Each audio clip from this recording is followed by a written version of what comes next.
नील के साथ ही लक्ष्मी को बेहोश करके एक कमरे में लेकर जाते हैं। ऋषि को लक्ष्मी के साथ अनहोनी होने का अंदेशा हो जाता है। फिर ऋषि सीसीटीवी कैमरा में चेक करता है, तभी नीलम यहाँ आ जाती है। फिर दोनों देखते हैं कि नील अनुष्का के कमरे से गिफ्ट बॉक्सेस लेकर आ रहा है और फिर वही गिफ्ट बॉक्सेस शालू के हाथ में दिखाई देते हैं।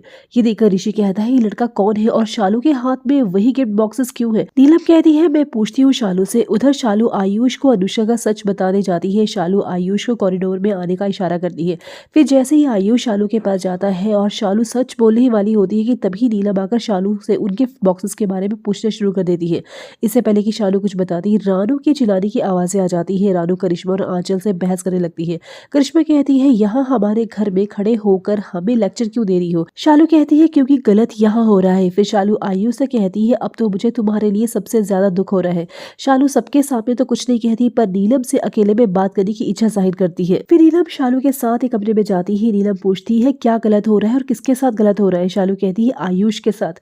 वहीं दूसरी तरफ नील के साथ ही लक्ष्मी को एक कारपेट में बंद कर देते हैं और फिर कारपेट को कंधे पर रख कर जाने लगते हैं।